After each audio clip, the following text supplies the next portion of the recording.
Hola, ¿cómo están? Bienvenido a un episodio más de Vibrando Alto Podcast.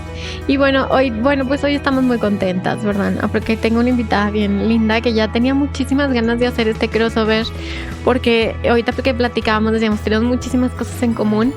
Y justo como que dije, esto es justo lo que mi audiencia me ha estado pidiendo, en la energía en la que yo también estoy, en este proceso de sanar nuestras heridas emocionales y cómo hacerlo y cómo sabemos cuando ya sanamos algo y sobre todo por qué sanar, ¿no? Por qué dedicar un proceso, un tiempo, nuestra energía a sanar estas heridas que traemos cargando. Y las dos también estamos en esta sintonía de los ancestros y de cómo venimos cargando cosas que ni siquiera nos damos cuenta hasta que ya somos adultos y la vida nos pone esas experiencias como esta oportunidad de sanar. Entonces, hoy tenemos a Ana Clavel es psicóloga, psicoterapeuta, coach e hipnoterapeuta, es experta en trauma relacional y es escritora del libro Sana tus heridas emocionales que acabas de publicar este año. Hoy en día Ana se encarga, acompaña a mujeres a sanar las heridas emocionales para que puedan cultivar relaciones sanas desde su madurez y disponibilidad emocional en espacios grupales, transformaciones y terapéuticos. Ana, muchísimas gracias por estar aquí. ¿Cómo estás? Súper honrada por estar aquí contigo, Vero. Como te decía, es un honor. Me encanta que las dos compartimos muchísimas cosas en común y me encanta escucharte porque siempre soy una fan de tu contenido y es súper feliz por estar aquí. Ay, Ana, qué bonito. Muy bien, entonces, vamos a arrancar ahora sí por el principio, ¿no? ¿Qué son las heridas emocionales? ¿Qué son y dónde se manifiestan esas heridas emocionales? Fíjate, para mí una herida emocional es cómo te sentiste con alguna situación en tu vida en la que no estuviste acompañada o sostenida. Se dice que una herida emocional no es lo que te pasó, sino cómo tú lo interpretaste. Entonces es por eso que pudiéramos tener a unos hermanos gemelos que vivieron la misma infancia y cada uno va a tener heridas diferentes. Al final se trata cómo interpretaste tú las experiencias de tu vida y por eso son únicas y bioindividuales. Y muchas veces, todas las heridas, muchas veces no siempre, todas las heridas están relacionadas con otras personas, ya sea el exceso de presencia de una persona, como puede ser un abuso, o como puede ser la ausencia de una presencia de una persona, como es el abandono. Entonces, cuando no me sentí contenida, nadie me acompañó a procesar algo que estaba sucediendo en mi interior, sobre todo en esa época en la que estamos tan pequeñitos, tan vulnerables, que necesitamos que nos expliquen, que nos contengan, que nos acompañen. Y no lo tuvimos, o tal vez el acompañamiento que tuvimos fue exigente, crítico, juicioso o muy adulto para la edad que teníamos. No hubo espacio para que esas emociones fueran procesadas. Entonces se ancla en nuestra psique, pero sobre todo en nuestro sistema nervioso. Hoy en día se habla a nivel neurocientífico que nuestro niño interior es nuestro nervio vago. Y allí en cada una de esas pequeñas terminaciones en nuestro nervio vago que conecta la parte donde empieza el cráneo hasta nuestras caderas, están guardadas todas esas emociones no procesadas, todos esos sentimientos, todas esas creencias que se generaron en esos primeros años de vida. Y el nervio vago es el principal que nos ayuda a conectar con otras personas. Entonces, qué interesante como dice Harville Hendrix, que lo escribo su quote en mi libro de en una relación nacemos, en una relación somos heridos y en una relación sanamos, porque aunque el sistema nervioso es profundamente herido en las relaciones, es profundamente sanado en las relaciones. Ana, y qué interesante todo lo que dices, porque siento que estamos en la misma sintonía de ese enfoque nuevo que está teniendo esta teoría polivagal, la importancia del sistema nervioso, la importancia de conectar con nosotros, la importancia de hacer una pausa y decir cómo estoy y reparar desde el cuerpo. Y Ana, ¿cómo hacemos ese salto? Ya sé que se oye como muy fácil, pero de darme cuenta que tengo una herida emocional importante o hasta inclusive un trauma y este salto a la sanación. ¿Cuáles son esos primeros pasos o cualquier persona que nos esté escuchando que diga, me estoy dando cuenta que tengo una herida emocional o varias heridas y me está afectando en mis relaciones? ¿Cuáles son esos primeros pasos que tú sugieres a tus consultantes? Mira, el primer paso que yo invito a hacer, lo repito mucho, así que va a parecer algo como trillado si alguna de mis seguidoras o de las chicas de mis cursos me escucha, y es poner el foco en ti y en tu cuerpo. Vimos una vida muy acelerada, cuando hay muchas heridas en nosotras, estamos como nuestra mente y nuestro cuerpo cree que está en la selva y va a estar siempre pendiente de lo de afuera, mi pareja, mis padres, mis hijos, mi trabajo, y no estamos mirándonos. Entonces, el primer paso para identificar nuestras heridas es llevar el foco hacia nosotras. Eso significaría tomarte 5 minutos de silencio al día para escucharte, utilizar lo que es la escucha corporal. Yo invito a mis clientes a colocar su mano en el corazón durante 5 minutos para conectar con esa frecuencia cardíaca y inhalar, exhalar y escuchar el cuerpo. Dolores, incomodidades, tensiones, resistencias. Ahí empezamos a ver, uy, cómo me duele la espalda. Es que cargo un peso, pero ese peso no es de ahorita, ese es un peso que tal vez ha venido siempre, o desde que falleció tal persona, o desde ese divorcio, o desde esa pérdida. Entonces empezamos a notar cómo nuestro cuerpo ha venido almacenando todo eso. El segundo paso que siempre invito a hacer es reconciliarnos con esa niña o niño que está dentro de nosotros. Si no vamos allí, es como muy retador sanar una herida sin ir a la parte que está herida. La parte que está profundamente herida es nuestro niño, nuestra niña interior, porque es esa parte de nuestra psique emocional donde se albergaron esos miedos, esas interpretaciones carentes. Y tenemos que ir allí. Algunas veces el llegar allí está como muy lejos, es como, imagínate como que estamos en un lugar donde hay como un vacío en el medio, tu niño interior está del otro lado, tú estás aquí y dices, ajá, ¿cómo llego? Con la escucha corporal, con el empezar a dedicarte 5 minutos para ti, con tal vez empezar a escribir, a hacer journaling, empezamos a construir un puente para reconciliarte con ese niño, porque esa típica meditación del niño interior, yo pienso que no es para todo el mundo de una, o sea, pienso que hay un pasito previo para llegar allí, esa conexión con ese niño interior. Y luego empezamos con ese proceso para reprogramar esas herencias emocionales, porque en nuestro niño vamos a encontrar muchos juicios, muchos patrones, muchas limitaciones, y empieza ese, oye, ¿desde dónde está viviendo este niño? ¿Está realmente siendo un niño o es el niño el que está intentando llevar la vida de adulto hoy? Y por eso es que sufrimos tanto, porque es el niño en que se está encargando cuando debería encargarse el adulto. Empezamos a reprogramar la forma en que nos estamos relacionando con la vida. O sea, esto es lo que yo llamo de tomar tu lugar, que seguro que tú también lo trabajas, tomar tu lugar como adulto en tu vida y empezar a convertirte en la madre y el padre de ese niño. Ese es como el cuarto paso, que es lo que en inglés se le llama ese reparenting, donde empezamos a ver esas deudas emocionales que sentimos que papá o mamá que tiene que ver con ellos, empezamos a ver esas carencias y empezamos a aceptar ese pasado para decir, ok, todavía esto me sigue doliendo, ya no es lugar de mamá o de papá, pero sigo teniendo esta carencia. Ahora me toca a mí llenar ese vacío, saldar esa deuda en el banco emocional para empezar a estar bien conmigo. Sé que parecen 4 pasos muy sencillos, pero aquí obviamente está implícito el proceso del duelo, un proceso de reconocimiento, el ver desde dónde nos estamos relacionando. Yo siempre digo que estas heridas van a salir en nuestras relaciones, parejas, trabajo, hijos,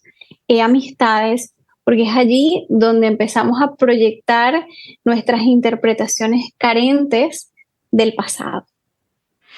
Ay, Ana, es que tengo tantas preguntas, o sea, así como de colega a colega, como que cuando uno va viviendo el proceso y va viviendo el proceso en sus consultantes, te das cuenta de muchas cosas que son como estas capas, ¿no? Que son cada vez más profundas. A ver, tengo una pregunta, tengo dos. A ver, ¿qué opinas tú como terapeuta y también en tu propio proceso de vida? Porque seguramente por algo te dedicas a esto. Y es, yo entiendo que el trauma es la interpretación de aquello que te pasó, no necesariamente aquello que pasó, ¿no? Bueno, según el doctor Gabor Mate, que es como que, porque te da la opción de decir, bueno, como es lo que yo viví, como yo lo interpreté, entonces puedo cambiarlo, porque lo que pasó, pues ya no lo puedes cambiar, ¿no? Ahora, ¿qué tanto, Ana? Porque esto puede dar muchas interpretaciones en este mundo terapéutico y donde hay mucha gente que no necesariamente es psicóloga o no necesariamente, y puede retraumatizar diciendo, bueno, es que tú lo interpretaste así, ¿no? Cuando alguien dice, bueno, de niña me golpeaban hasta sangrar y tú, bueno, así lo interpretaste. ¿Qué tanto entra en esta noción de realidad? De decir, es un maltrato, abuso, violencia, esto es así, no es la percepción que tú tienes, sino es una realidad, que eso de alguna otra forma modifica tu química cerebral y modifica tu sistema nervioso. No sé si estoy siendo clara, pero como para evitar que muchas veces te dicen, bueno, es que tú lo interpretaste de esa manera. Y cuando somos adultas, generamos una relación de pareja en la que tú piensas que tú lo estás interpretando de esa manera y simplemente está mal, ¿sí? ¿Dónde está esa línea entre es la percepción de lo que te pasó o que tanto eso, el maltrato, abuso, violencia, está mal? Porque tiene un efecto, aunque si me explico, no es tanto la interpretación que tiene el niño, sino sí, te eso está explicas muy mal. bien.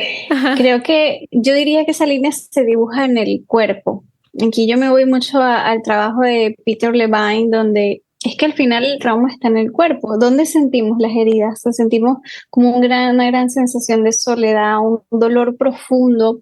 Y te menciono como el caso de una clienta para que veamos este efecto, y es, esta clienta no vivió el típico abuso, lamentablemente sexual, que lo que conocemos o lo que está escrito por abuso, ver, escuchar, que te toquen, cualquier situación que tenga que ver física, pero pequeñas actitudes lascivas para ella fueron abuso, besos muy dados, abrazos muy apretados, que, oye, realmente, auténticamente me dice, nunca hubo un contacto que yo te dijera es que el abrazo fue demasiado apretado, para nada, pero ella se sentía abusada porque uno, esa persona, simplemente la forma de ser esa persona iba ya en contra de sus valores, y el que esta persona tuviera un contacto físico con ella era un abuso. Entonces, estás en el cuerpo, la realidad. Por eso decimos que somos bioindividuales. Una cosa es la interpretación de, oye, estás viendo a tu pareja como tu enemigo, porque tal vez en familia, en tu clan materno, aprendiste a ver al masculino como un enemigo porque hay historias de abuso y maltrato, ¿verdad? Obviamente sí, esta interpretación condiciona un poco, pero el cuerpo nunca miente.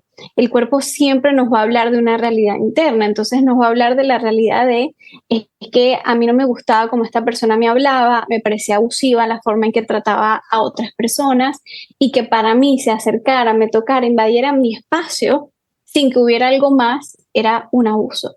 Entonces aquí toca mucho el cómo lo sentiste tú. Por eso Gabor Mate lo baja en es lo que tú viviste. Es por eso que para muchos niños pueden contar historias. Yo tuve una madre que era un poco histérica, no sé, esa típica frase que usamos en Latinoamérica, como para otro niño diría, no, es que mi mamá era un poco enfadada, se enfadaba mucho. Pero para uno era demasiado, no es que mi madre no sabía regularse, y para otro era una señora normal que vivía alterada por la vida. Para uno fue profundamente hiriente porque necesitaba ser mirado, visto, escuchado y hablado con amor, y para otro que tal vez tuvo una forma de su sistema nervioso procesar el mundo, lo vivió diferente. Entonces va mucho el cuerpo, el sistema nervioso de cada persona es único. Obviamente hay cosas que dentro de contextos, maltrato es maltrato, abuso es abuso, pero esas situaciones que se desdibujan donde no sabemos porque no hubo un hecho real, o sea, nunca ni abusaron emocionalmente, ni te pegaron de verdad, simplemente fue una madre fría, tú puedes sentir eso como un gran maltrato. O sea, es lo que, como que si tú lo sientes que es un trauma, punto. Exactamente, entonces eso se siente en el cuerpo, en cómo se sintió, y ahí es donde yo voy a la pregunta de cómo se sintió eso para ti. ¿Dónde se sintió eso para ti? Bueno, es que desde pequeño empecé a sentir un gran vacío en mí, una soledad o una sensación de que no soy suficiente, y siempre se traslada alguna sensación en el cuerpo. Y entonces luego vienen los típicos hábitos. Luego desde ahí empecé con los videojuegos o con el alcohol o con la comida o con las relaciones sexuales, con lo que sea, porque al final hubo una ausencia, hubo una herida, luego hubo una sensación en el cuerpo donde se ancló esa herida, y luego hubo una forma de adormecer esa herida o el querer complacer a todos. También una forma de adormecer la herida. Yo me voy a probar mi valor hasta el final. Pero lo cierto es que el cuerpo no miente y hay que ir mucho a él para ver dónde se quedó anclado y dónde se quedó esa sensación, que para cada persona es única. Me encanta, Ana, como lo platicas y la forma tan clara pero tan dulce de abordar estos temas, porque pues ahí se incluye muchísimas heridas que muchas personas podrían decir, es que a mí no me pegaron, a mí no me violaron, a mí no me... Pero sigo teniendo estas heridas y sigo teniendo estos traumas y los sigo experimentando de adulta. Entonces, en ese momento, Ana, en el que nos estamos dando cuenta, como dices tú, mi cuerpo se siente tenso o me pasa en mi relación de pareja, me pasa esto. Y en ese momento en que nos vamos dando cuenta y que vamos aterrizándonos en nosotras mismas, o sea, habitándonos, ¿de qué manera podemos dar ese salto? Ya sabes, como esa siguiente etapa, de decir, ya lo sé, ya lo reconozco, ya lo acepto. Estos duelos de, bueno, mi mamá no era lo que yo hubiera querido, mi papá no hubiera querido, no era lo que yo hubiera querido, esto es así, es lo que es, ¿no? ¿Qué nos ayuda en esos momentos? En donde, bueno, para mí a veces la gente llegamos en crisis, ¿no? En esos momentos a terapia o acompañamiento. ¿Cuáles son esas herramientas que tú les compartes y les dices, a ver, ya estás en este duelo, ya te estás dando cuenta de lo que no hubo? ¿Qué sigue después de ahí, Ana? Fíjate, para mí cuando empezamos ya a transitar ese duelo, primero empieza un estar contigo, como tú dijiste, es habitarte. Yo pienso que pasamos por un pequeño proceso, pequeño o grande, dependiendo de la persona, de cierto aislamiento, donde empiezo a tener que estar conmigo. Hay mucho cuestionamiento porque no solo hacemos duelo por los padres que tuvimos, por las heridas y por el pasado, sino por la personalidad que creamos a raíz de esas heridas. Se me doy cuenta que después de toda esa infancia herida, me convertí en una persona muy complaciente y nunca he vivido una vida mía, una vida era para los demás. Entonces no solo empieza el duelo por los demás, por lo que me hicieron, por lo que viví, sino empieza el duelo por en quién me convertí a raíz de eso. Entonces usualmente entra un proceso de volver a estar contigo. Yo pienso que esa es la fase que yo llamo la fase de la compasión, donde en esos momentos de crisis tenemos es que sostenernos, vernos, validarnos, darle mucho, sobre todo verbalizar nuestro proceso. Es muy importante porque aquí donde está toda la parte de la garganta es donde está el nervio vago, ahí empieza la sanación. Por eso para muchas personas la sanación es ya contar lo que les pasó y dicen que ya ahí es como un 80. Obvio, no lo es, pero es gran parte porque todo se quedó anclado allí que nunca fue dicho. O sea, ahí empieza ese proceso de como un niño, como cuando estamos haciendo crianza consciente y sí, estás molesto porque tu juguete se rompió, sí, estás molesto porque se acabó la hora en el parque. Y empieza este proceso de estar contigo, de acompañarte, de sostener el duelo que puede ser un proceso de aislamiento, no quiero ver a mis amistades, no quiero hablar con mis padres, quiero estar conmigo y empieza allí. Y a partir de allí es cuando ya empieza luego que pasamos en ese proceso de duelo que debería ser un momento de compasión, de estar contigo, de sostenerte. Como tú dijiste, me encanta la palabra habitarte. Yo hablo de sentarte contigo porque es literal ese momento donde después de un día de crisis vas con tu terapeuta, echas una llorada increíble y luego vas y te sientas en el sofá o en tu escritorio 10 minutos en silencio y como todo empieza sí, me siento muy triste o esto es muy doloroso o fue tanta rabia o es tanta impotencia por lo que pasó y te sientas con eso. Y allí cuando empezamos a estar con eso, ya no se vuelve algo enquistado, algo contractivo, porque empezamos a verlo. Y sobre todo siempre hablo de verbalizarlo, no solo en terapia, sino contigo mismo, porque ahí empieza esa fase de reparenting. Nuestro niño interior, nuestro nervio vago, necesita escuchar ese proceso, como que si tuviéramos un bebé de 5 años y le estuviéramos diciendo, sí, cariño, estás molesto o estás triste. Es muy necesario para que a nivel psíquico se empiecen a crear esas nuevas, a nivel neuronal, esas nuevas conexiones en el cerebro de, ok, esto es esta emoción, ok, esta es esta sensación, ok, hay permiso, ok, esto es validar, porque si no empezamos a verbalizar, no empezamos a generar ese proceso cognitivo donde nuestro cerebro empieza a crear ese caminito nuevo de cómo voy a abordar esto en una próxima situación. Entonces, antes del reparenting, yo lo llamo la fase de el cocoon, pues ¿cómo se le llama la mariposa que está en la crisálida? Sí, en la crisálida de la compasión. Entonces ahí es estar tú contigo y es poquito después de la noche oscura del alma, es como que ya cuando estás ascendiendo, pero todavía no has terminado de ver la luz.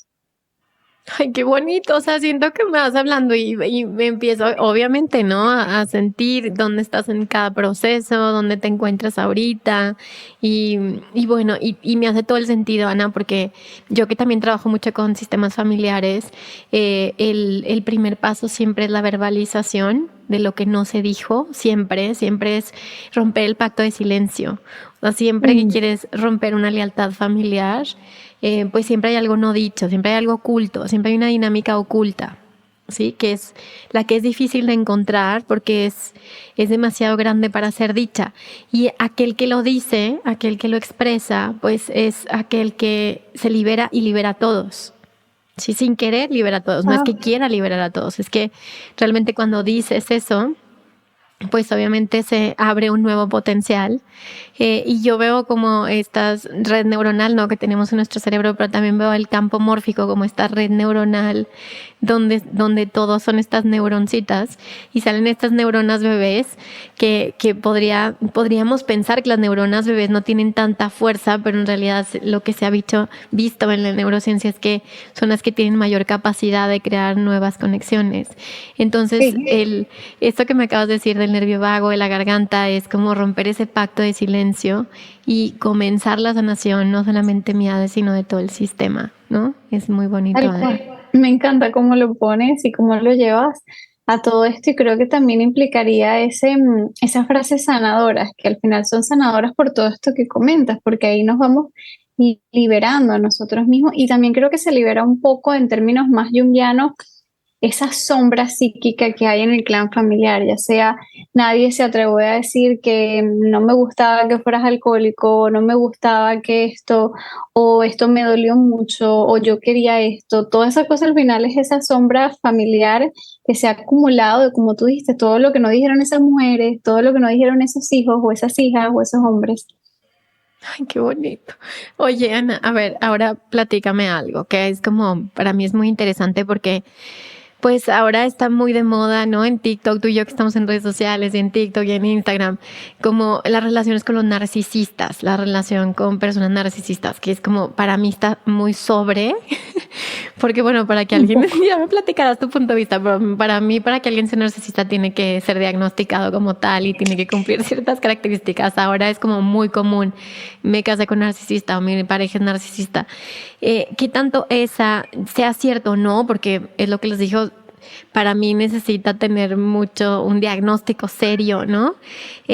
Para saber que alguien es narcisista y el poder interpretar que todos son narcisistas se me hace un poquito too much, pero bueno, desde ese punto de vista, Ana, de que digan, bueno, las mujeres o los hombres se están relacionando con parejas narcisistas y entra esta fase en la que dices, qué miedo, ¿no? Qué miedo relacionarme porque ya me relacioné con un narcisista. ¿Cómo rompemos esos ciclos, Ana? De decir, a ver, espérense, porque si no nadie va a querer tener pareja y si no nadie va a querer tener familia y se puede extinguir la humanidad. O sea, si empezamos en esta onda de tenerle miedo a las relaciones, porque te puede tocar, porque me han dicho a mí muchas y yo creo que a ti también, qué miedo confiar, qué miedo relacionarme otra vez si ya me pasó esto.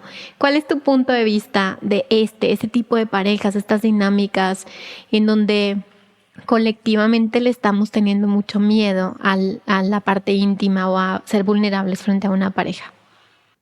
Fíjate, yo primero me baso mucho, sé que no es tan exacto como dicen, pero lo cierto es que solo un 0,5% de la población tiene el trastorno narcisista. Vamos a decir que un 1% porque hay un 5% que nunca lo diagnostican, porque esa gente obviamente no va a terapia. Vamos a decir un 0,8 para darles el... Sí, allá afuera existe una persona, pero estamos hablando de que las posibilidades que en tu vida te consigas una persona narcisista es una en 100, o sea, en tus 80 años de vida la posibilidad es que tengas una persona en tu entorno o dos, cuando mucho.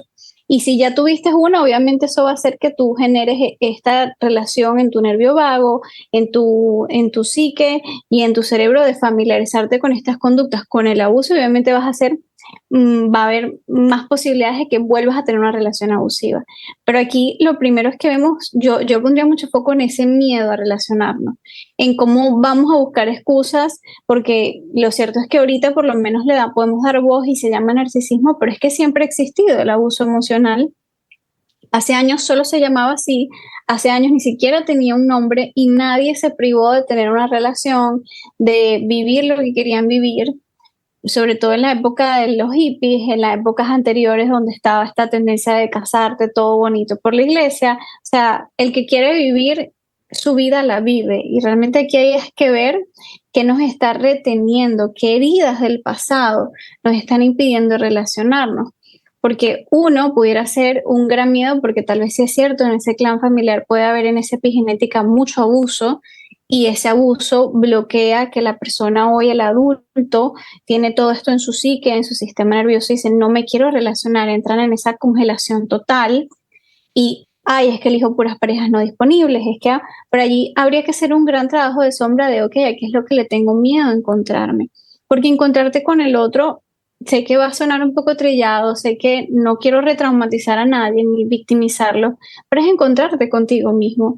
Cuando yo me topo con una persona, o yo me he topado con clientes que tienen rasgos narcisistas, he conocido personas con sus rasgos, no me he relacionado para sufrir en sus manos, pero he conocido personas, te muestran claramente lo que no es negociable, te muestran claramente lo que tú no deberías tolerar. El problema es que cuando tenemos tantas heridas y nuestro sistema nervioso está tan desregulado, vamos a entrar en estas relaciones con un velo. No vamos a ver claramente porque no estoy al día conmigo.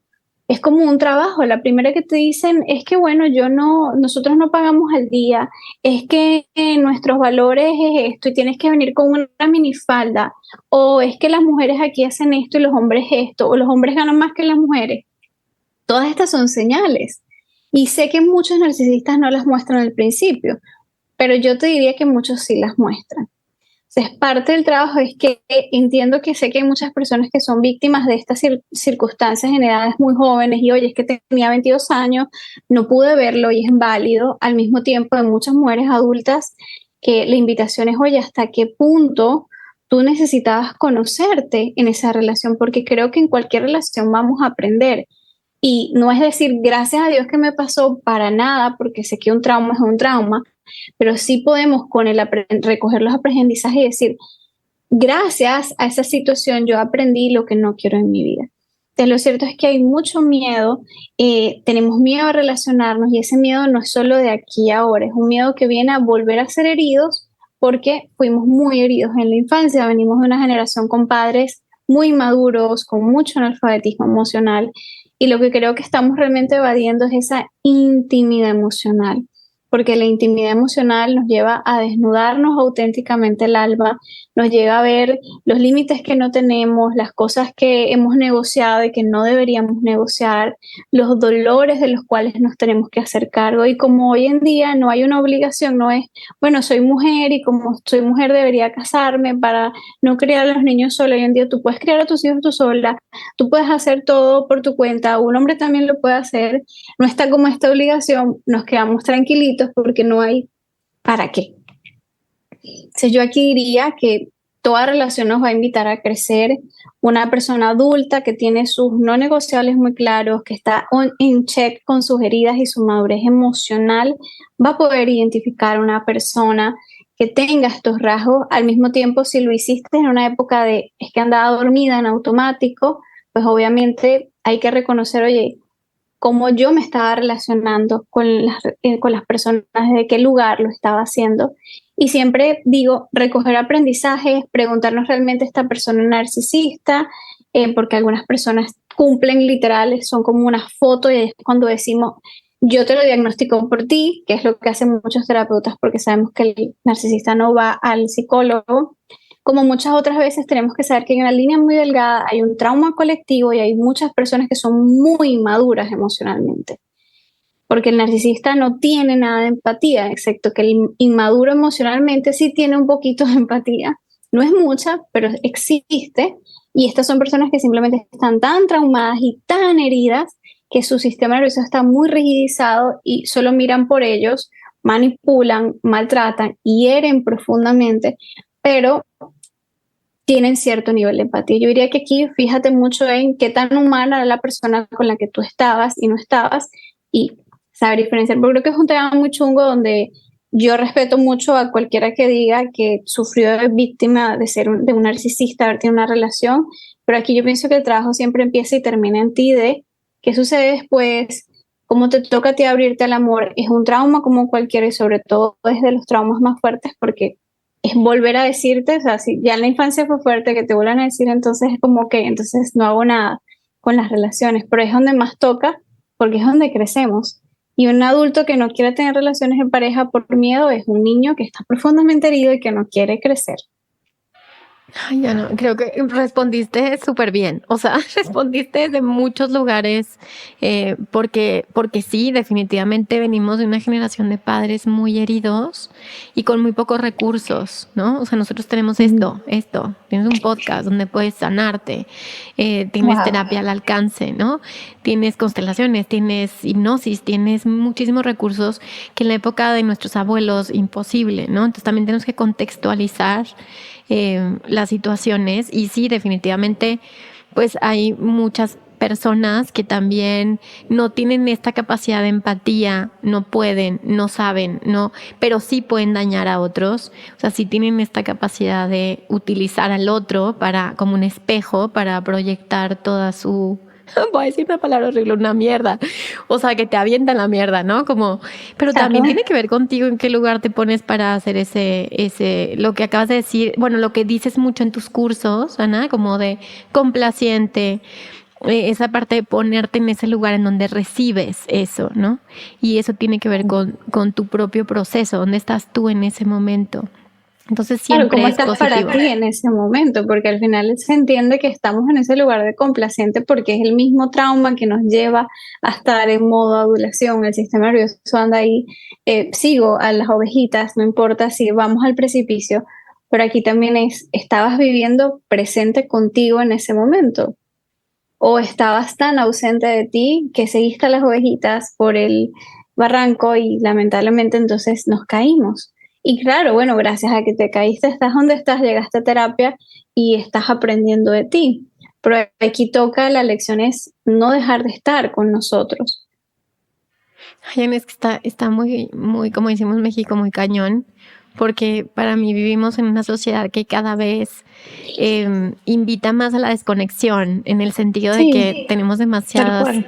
¿verdad? Como demasiados estímulos y todo el tiempo queremos estar afuera. Y no sé si queremos o estamos porque así está, o sea, como simplemente el hecho de que estás, no sé, vas a un restaurante y ves a parejas con el celular mientras están cenando, o yo ahora que fui a la playa hace poco, había gente en la playa con computadoras, en la playa, o sea, en la orilla de la playa. Y no es un juicio, es una observación social en donde pues cada vez tenemos menos espacios en silencio para poder conectar con nosotros, ¿no? ¿Qué tanto, Ana? Ayer escuché una frase muy fuerte, ¿no? Que decía traumatize, monetize. O sea, como, sí, está muy fuerte, ¿no? Lo que te acabo de decir, como mientras más traumatizados, más se monetiza con esas heridas, porque estamos mucho más deshabitados, como lo acabas de decir, Ana, de quién soy, qué necesito, cuáles son mis no negociables y cada vez estamos dispuestos a consumir o a buscar aquello que no tenemos. ¿Cómo podemos, dime primero si estás de acuerdo con esto, y cómo podemos cortar también socialmente o culturalmente o colectivamente con esa tendencia a seguir repitiendo el trauma y seguir manteniendo una sociedad que, bueno, Ana es de Venezuela, yo soy de México y sabemos cómo están estos países en este momento, con toda la violencia, maltrato, abuso, todo lo que sucede en el colectivo continuamente. ¿Cómo paramos colectivamente con esto, Ana?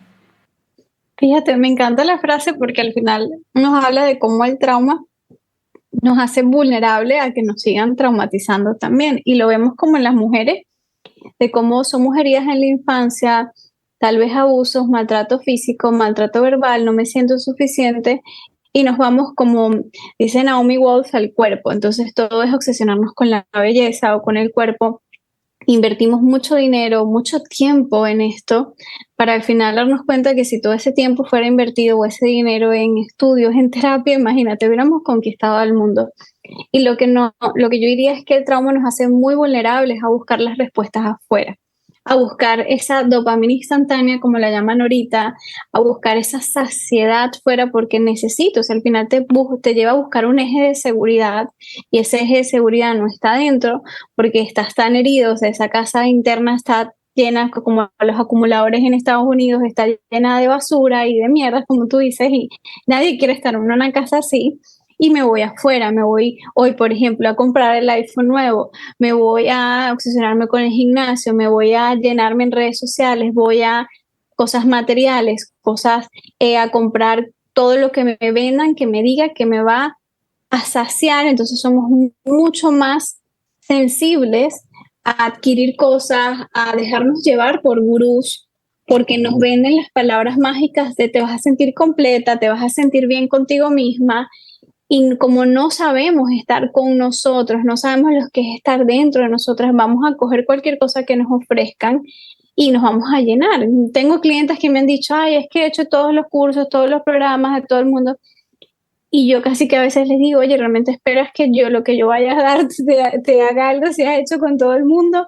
Aquí el trabajo es cuánto nos excusamos o nos evadimos con lo que nos dan afuera, porque al final estoy segura que tal vez no haya mucha diferencia entre si has hecho 50 formaciones de sanación emocional, seguro que en esas 50 habrán habido respuestas que no creo que yo en una te vaya a dar. Pero el trabajo es, oye, ¿desde dónde estamos haciendo esto? Entonces, al final, todas estas situaciones, el trauma nos lleva a no querer estar en el cuerpo porque es insoportable estar en nosotros, porque el dolor abunda, y como no sabemos sostener el dolor porque somos una sociedad educada a evadir el dolor, nos vamos a todo lo que nos diga que nos lo calma un ratito. Tinder, swipe en Instagram, en todos lados podemos hacer swipe para poder distraernos, y ahí es donde nos entretenemos. Y yo creo que acá la mirada debería estar en cómo puedo aprender a estar conmigo mismo en esta sociedad donde hay tanto ruido. Deberían haber más espacios para meditaciones de silencio, meditaciones de escucha cardíaca, meditaciones para conectar con el niño interior, más conectar con la naturaleza, que tengamos, yo siempre digo, 20 minutos de silencio al día, que es lo que a mí me enseñaron en mi formación transpersonal, o a la semana, cuando mínimo. Ya 20 minutos es como que si tuvieras dedicado 5 minutos durante 4 días a la semana a silenciarte. Ahí empieza ese proceso de reconexión donde el sistema nervioso sabe y se educa a que estar contigo ya no es lo más terrible del mundo, que estar dentro de mí no tiene por qué ser inseguro. Podemos construir el estar con nosotros en nuestro refugio, pero lamentablemente se nos educa porque la sociedad lo monetiza, que el refugio está en el próximo retiro que cuesta $15,000, vente para acá y todos tus problemas se sanarán. Y lo cierto es que no, tal vez sí, te lleves algo, pero si no sabes habitarte, como tú has dicho, y a construir ese refugio dentro de ti, lo que el dinero que invertiste o lo que sea que aprendiste no se queda porque no lo ponemos en práctica. Entonces, soltar más esa dopamina instantánea y instaurar más hábitos con serotonina que realmente nos ayuden a construir de nuestro cuerpo, de nuestro hogar interno, un refugio, un lugar donde podamos estar, incluso si todo lo de afuera no nos genera esa satisfacción instantánea. Ay, súper sabia, Ana, porque la verdad es que yo también estoy en la misma sintonía que tú. Es como muy paradójico el que tú y yo estemos en redes sociales pero es como el medio para llegar, Claro. es la forma en la que hoy en día llegas a la gente, pero al mismo tiempo pues ese equilibrio y ese balance, ¿no? De volver a ser congruente con lo que yo sé que verdaderamente funciona y lo que verdaderamente hace una transformación. Y aquí quiero conectar por último, Ana, con esta parte, pues veo que tu título es como de psicóloga, obviamente, pero también incorporas la parte de la espiritualidad. Y para mí, bueno, a mí la espiritualidad me salvó la vida y para mí me conectó con quien verdaderamente soy yo. Y cuéntame cuál ha sido tu experiencia en espiritualidad con todas estas prácticas psicológicas, psicoterapéuticas y cómo conectas esa parte de lo que no vemos o de lo que no entendemos, a lo mejor estos misterios espirituales o que cada quien lo puede definir como quiere, ¿no? En una religión, en yoga, en meditación, como cada quien, pero ¿cómo Ana conecta ella misma con esta parte espiritual y cómo lo transmites también a los demás? Fíjate, para mí comienza con que siempre he sido muy espiritual. Desde muy pequeña diría que mi intuición soñaba cosas, veía cosas y era algo que siempre ha formado parte de mí. Cuando estudié mi carrera, obviamente de psicología clínica, muy científica, muy todo, no existía. Recuerdo que recién graduada hice un diplomado y ahí medio mencionaron lo otras personas, mencionaron lo del mindfulness, de la meditación, y luego mencionaron un poco lo transpersonal. Y yo dije, ay, no, estoy loca, hay algo más allá afuera donde sí existe la unión de todo esto, porque obviamente en la carrera no te daban nada de esto porque lo vean como, uff, no, eso no es de verdad, eso no existe. Y cuando yo me encuentro en mi proceso más vulnerable, de mi verdadero proceso donde mis heridas se abren, que es consecuencia de mi duelo migratorio, donde tengo que ver mis lealtades, mis creencias, mis patrones, a mí realmente lo primero que me llevó a sanar fue alimentar mi espiritualidad. Para mí se llama Dios, se puede llamar como tú dices, lo que cada persona sea, el universo, el Espíritu Santo, la meditación, el yoga, pero para mí fueron dos cosas y fue Dios y el yoga. Para mí son dos cosas que me ayudaron muchísimo y bueno, el cuerpo obviamente, la alimentación, porque creo que en aquel momento no solo era un proceso depresivo, sino también una depresión un poco biológica porque no le estaba dando a mi cuerpo los nutrientes no salía, no, o sea, estaba aislada. Y lo primero que yo hice cuando estaba en mi proceso, antes incluso de empezar a ir a terapia, fue retomar esa conexión con el mundo intangible. Para mí era la fe en Dios y recuerdo que yo hice una oración y dije, Dios, necesito conectar contigo, un lugar donde me sienta amada, donde se sienta como casa. Y recuerdo que justo un día en redes, deprimida, me sale que un lugar que a mí me gustaba, donde se hablaba de Dios, estaba en la esquina de mi casa, donde yo vivía en ese momento. Para mí fue como, ¿qué es esto? Esto es una señal. Y de ahí retomé esa conexión, alimenté esa área en mi vida que es tan importante y que está en mi ADN a nivel personal. Y ahí obviamente el cuerpo, el yoga, la alimentación, fueron como los tres pilares para luego el proceso terapéutico empezar a encajar y yo viera mi proceso de sanación encaminado de ver una auténtica transformación en mí. Para mí el mundo espiritual existe, somos seres entre mente, cuerpo y espíritu. Por eso cuando conseguí la psicoterapia transpersonal, la primera vez que tuve una clase de psicoterapia transpersonal me puse a llorar cuando la profesora empezó a hablar del espíritu y empezó a hablar de todas las teorías que hablan de esto, de los expertos, y yo empecé a llorar porque decía, existe la dimensión espiritual, no es un invento esotérico, es algo que muchos psicólogos han estudiado porque como al igual que ellos, esta es una forma parte de su ADN personal, el espíritu está ahí. Entonces, bueno, por eso hoy en día incluyo el espíritu, incluyo la intuición, invito siempre a mis clientes a cultivar esa área como para ellas se vea, mira, que eres judía, vas a la sinagoga, mira, que eres musulmana, tienes que ir a tu templo, mira, que eres cristiana, vaya a la iglesia, mira, ve a la broma católica, vaya donde va el yoga, la meditación de silencio, lo que tú quieras, pero el trabajo es, oye, ¿qué te ayuda a conectar contigo? Te ayuda a hacer tu oración, tu rezar, lo que tú quieras, pero yo siempre les invito, ¿cómo está esta área en tu vida? Siempre es una pregunta que hago, porque si esa área en nuestra vida no está al día, estamos desconectadas de nuestra esencia al final, porque eso se ve diferente, pero también hay unos valores muy únicos que representan a la persona. Y para mí, mi espiritualidad me ayuda a reconectar con mis valores que son la familia, el ayudar a otros, el estar bien conmigo para estar bien desde donde voy a ayudar a los demás. Que siempre la tengo presente y creo que hoy en día hay muchas herramientas como son las constelaciones, como lo es, bueno, para mí yo siempre lo digo que toda la terapia de embodiment para sanar el trauma en el cuerpo, si esto lo hubieran hecho hace 25 años, hubiera hecho que esa era brujería, que la gente ahí sacando el trauma en el cuerpo, que no, eso es que está, hay que exorcizarlo. Y lo cierto es que el trauma en el cuerpo se ve así, se ve una gran desregulación. Y hoy en día cuando vemos estas técnicas hechas por grandes expertos en embodiment, decimos, ok, lo espiritual hoy en día, gracias a la ciencia, se vuelve algo más tangible y sé que en algún momento las terapias como constelaciones y muchas otras terapias podrán tener una base científica, como cada día lo vemos más con la epigenética y todo esto, porque creo que todo está alineado. El mundo espiritual, el mundo emocional y el mundo físico son uno solo, y creo que cada vez se levanta más ese velo y por eso yo lo incluyo y al final digo, el niño interior, todo esto es muy intangible y como todo lo intangible para mí es espiritual, así que por eso lo predico así. Gracias, Ana, qué bonita respuesta, la verdad, no esperaba menos porque se ve todo esto como esta parte holística y completa, ¿no? Que sabemos que los seres humanos somos muchas capas, muchos factores, muchos elementos. Y bueno, Ana, ahora sí para terminar, no sé si quieras terminar con alguna frase, con algún tip, con algún consejo, con lo que te llegue en este momento.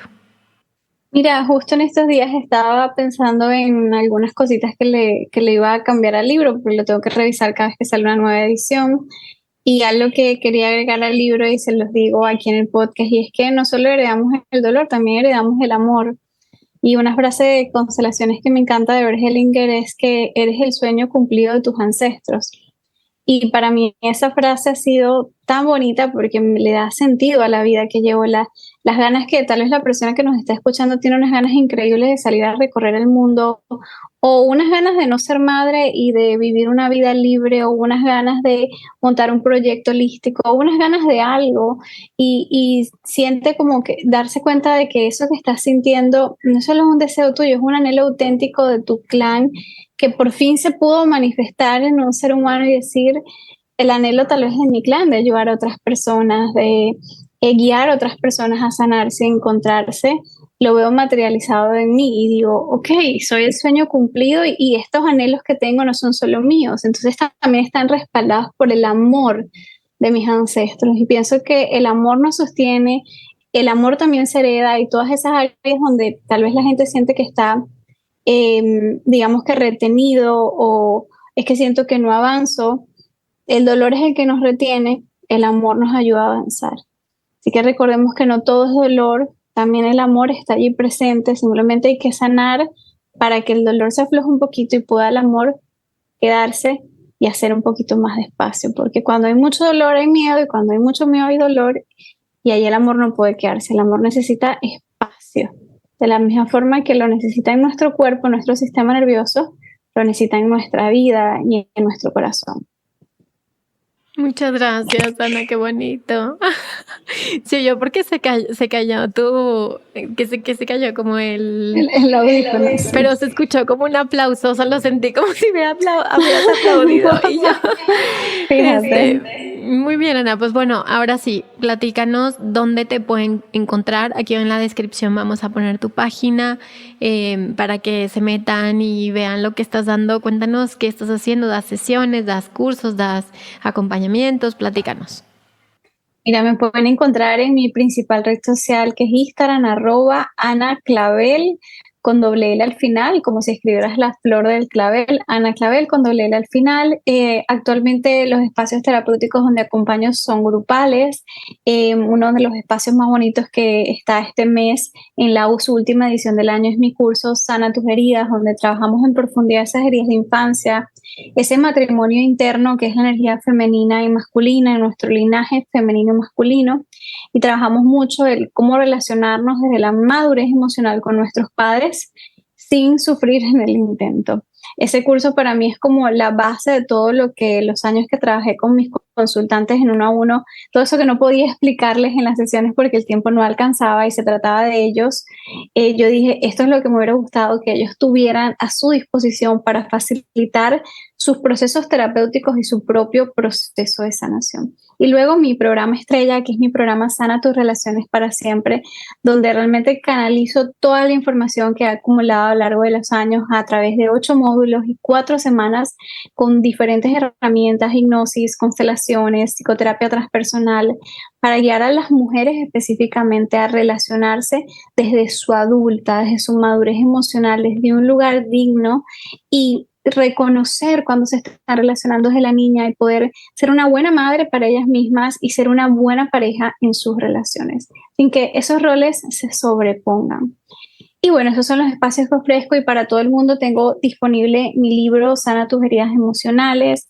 Está disponible para llegar allá en México por la página de Busca Libre. Muchos de mis clientes me han pasado fotito de aquí está en México el libro, así que lo pueden adquirir desde allá y sin costo de envío. Y si no, también lo pueden conseguir en Kindle, ebook, Google Books. O si están en España, pues obviamente en cualquier librería de España o Amazon España.